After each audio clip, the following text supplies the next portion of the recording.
If you're like a lot of people, checking on and reviewing your 401k, how it's invested, how much you're contributing, and really how it's performed is probably not at the top of your priorities list or things to do. And look, I totally understand and get that. It's one of those things we literally set and forget, and I think that's ultimately a good thing. The less we're tinkering with and making constant changes to the way that we're invested or trying to time the market or really outperform even the market, I think is a better thing overall, likely for you and really for the public at large when it comes to investing in general. At the same time, the nature of investing itself is something that's relatively fluid. It's something that at least needs to be checked up on and changed, whether there are changes in your life, changes within the account itself, or really changes to kind of your financial situation that might precipitate or necessitate the need to make a change to your 401k. And so on today's video, we're really going to talk through 3 reasons why your 401k might need a checkup. And look,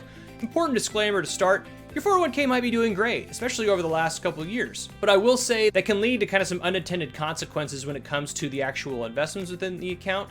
And so it's important, I think, to at least annually to take the time to review your current investment account, your 401k, your workplace retirement account, whatever that might be, to make sure that it still aligns and is serving the purpose of what you need it to do in the context of your overall financial situation. When it comes to your 401k, your 401a, 403b, whatever the number soup might be at the front of it, it's a retirement plan through work. There's 3 kind of primary areas where one might want to annually just check up on and make sure that you're still on track and that the plan aligns with what you want it to do. First up is what we call the asset allocation, which is a fancy way of saying how is the account invested. When you think about your 401k, it's probably easiest to think about it like a pie chart or a pie, and each slice of pie represents what we call a different asset class. Maybe large cap stocks in general is one kind of slice of the pie. Maybe international stocks or equities, if you will, is another slice of the pie. So reviewing how that is all made up is an important kind of part of this whole process. Secondly is what contributions you're making to the plan itself as typically a percentage of your salary or your income. And then also what type of contributions are you making? Typically that falls within a traditional Roth or after-tax type of contribution. So making sure that whatever those contributions are, that they still align and are a good fit for your personal finances. That's well worth your time probably to review each year. And then lastly is just checking up on investment options within the plan itself. Believe it or not, 401k plans or other retirement plans will sometimes change the investment options that you have available to you. And so making sure that you're reviewing those investments to make sure that they're still aligned with what you want them to do. Again, worth your time to do each year. So the first and foremost element of this checkup is really just reviewing asset allocation. Again, don't let that wording intimidate you. It's actually very simple. Your 401k or your retirement plan through your work is invested hopefully in kind of a variety of different investments. It might be what's called a target date fund. We can kind of talk on that in a second as well. But by and large, you have maybe a list of 20, 30 different funds, mutual funds that are available to you within a workplace plan. And it's on you, typically as the employee, maybe with the help of some outside advisor, to kind of decide which of those funds you want to invest in. And so whatever percentages you pick for each of those funds then dictates what we call our asset allocation. How much are we allocating to each type of asset within the fund or the plan itself? The one thing we want to watch out for when it comes to picking an allocation and setting it once and never checking it again is that it's often that certain types of assets might start to outperform other assets within the plan, to where if we're not making changes or changing the way we contribute to the plan, that one asset specifically might start to kind of overrun or start to make up a very large chunk of the plan itself. And that can be detrimental in that we start to become more concentrated in one type of asset class than, again, maybe diversifying across various asset classes to ideally reduce our investment risk over time. That's where the term rebalancing comes into play. We're basically going in and saying, okay, what are the original percentages for each asset class that we wanted to set? What are they currently? And what do we need to do, whether it's buying or selling or just changing the percentage of the assets, to then go back to whatever that asset allocation was originally. The importance of an asset allocation is that based on kind of where we are in our career or really our personal finances might dictate how much risk we're taking on in any given investment portfolio. Your asset allocation is one of the better determinants of how much risk you have in a portfolio. If you have typically, again, by and large, not always the case, but the simple rule generally would be that more equity exposure, i.e. more stock market exposure, would be riskier than having some sort of exposure to what we typically think of as more conservative investments like fixed income over time, or just money market funds, kind of like cash equivalent funds. And so rebalancing is important just to make sure that we're staying in a line with what that original target allocation was for our situation. As we start to age and we eventually get closer to retirement, typically it makes sense to start taking less risk in a portfolio. So if you're 5 years out from retirement, for example, maybe having all of your workplace plan in equities doesn't make sense, but maybe it does in the context of your greater overall finances. And so that's kind of the important piece of why is it important to kind of check the investments in our asset allocation within the plan each year. So that's point number one. And point number two, or the reason to have a checkup annually, is just to determine how much are you actually contributing to your workplace plan, your 401k, and what type of contributions are you making. The percentage amount or contribution is important just because if your income has gone up and you feel like you can now comfortably afford to max out contributions to your workplace plan, it's probably a good idea to do so. Potentially you get a tax break in the present year for pre-tax contributions or traditional contributions to something like a 401k. Or you can make Roth contributions where you don't get a tax break or benefit in the present day, but withdrawals can be made from the plan later on. So for high income earners, a pre-tax contribution might make more sense on the assumption that you in retirement will be in a lower tax bracket and can then pull funds out of those accounts at that time, ideally paying less in taxes on them. On the flip side, a Roth might be a better option if you are in a lower earning year where you might think, well, my tax bracket in retirement might be near equal to this present day earnings year. I will just go ahead and fund it as a Roth and then get tax-free distributions in retirement later on. There's also a third type called an after-tax contribution, which kind of gets into the weeds a little bit, but by and large can be a really powerful strategy for those who are looking to do what's called a mega backdoor Roth IRA contribution. Again, a little more too into the weeds for purpose and scope of this video, but certainly something you might look up or kind of look into a little bit. Really just the amount of contribution is just something to review annually and say, really with the ultimate goal of saying, am I able to max out contributions to whatever the IRS dictated or dedicated amount is each year?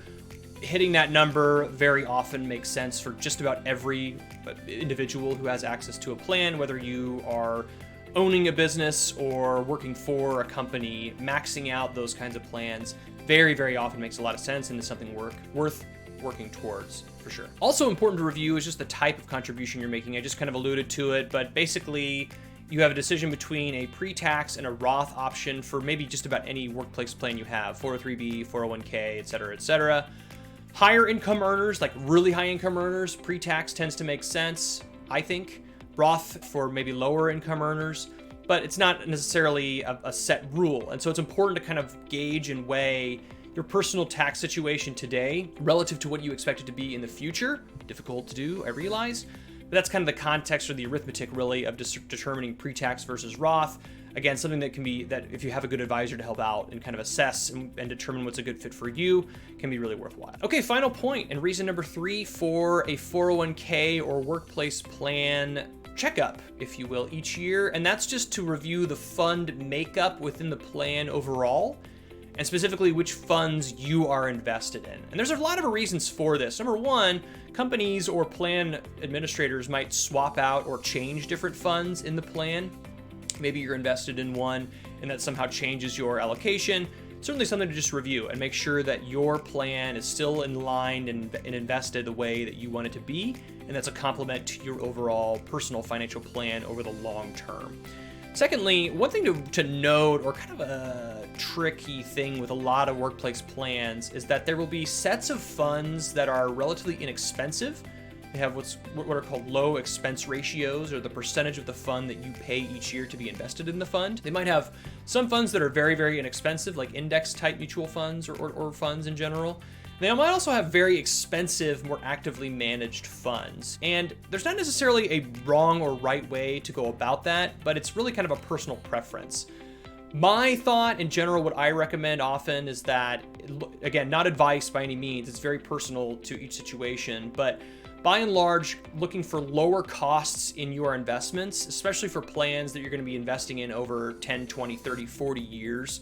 Those amounts can add up to a lot of money that you save over time. And so seeking out lower cost investments can be really helpful in general. And I just think too, and we've alluded to this again, but just the way that you're invested and making sure that the specific funds that you're selecting match up with your tolerance for risk, your appetite for risk, and really the amount of risk that you need to take on is very important in kind of assessing, how does this individual plan relate to my finances in general? Are there specific investment decisions I need to make within the plan itself to then complement or work in tandem with my outside investments or assets? Okay, relatively all straightforward. I think there's certainly nuance, and this can be as complicated or relatively simple as you kind of want to make it. But I think the word of warning, or the important thing the benefit I want to espouse, is that a 401k plan or a workplace plan is not necessarily, again, a set and forget type of asset. It's something that's worth at least revisiting annually, if not semi-annually, just to make sure that the plan itself aligns with your financial goals, your financial objectives, and really is working to your benefit, which is kind of the reason we have workplace retirement plans to begin with. That ultimately it's helping you and again, working towards financial independence in whatever capacity that might look like for you. Retirement is typically the kind of idea that a lot of us kind of throw out as kind of this eventual goal. But if we don't have a workplace plan that's invested in accordance with that goal or objective, whatever that might be, it obviously is not providing the benefit that we want it to. And so that annual review can go a really long way, especially if it's done just once a year, but we're doing it over long periods of time. That can be really beneficial over the long run. So thank you for watching. I'm Scott Sturgeon, Senior Wealth Advisor at Oriad Wealth Partners. We help clients in a whole host of different financial planning areas, whether it's taxes, insurance, investing in general, and obviously a subset of that being reviewing their workplace plans. We work with lots of physicians on 401ks, 403bs, 401as, and business owners as well in determining how their workplace plans can complement growing their business, making sure that plans are structured to benefit employees as well and encourage retention and things like that. So if any of this has been helpful, 2 ways to connect that I can encourage you to check out. Number one is we put out a newsletter every 2 weeks. It's called Views from the Top. You can subscribe to that via the link in the description below. Also, I'm more than happy to have a consultation with you specifically on whether working with Oriad Wealth might be beneficial to you. If you feel like you're scratching your head or any of these kind of topics give you heartburn, consider scheduling a 30-minute consultation via the link in the description. No obligation to you whatsoever, no cost to you whatsoever. Very simply just a few minutes getting to know you and determining whether working with Oriad Wealth can bring value towards your personal financial situation and ultimately working towards your financial goals and doing the things that you want to do in life. So again, thank you for tuning in. Again, I'm Scott Sturgeon. Thanks so much and have a great rest of your day.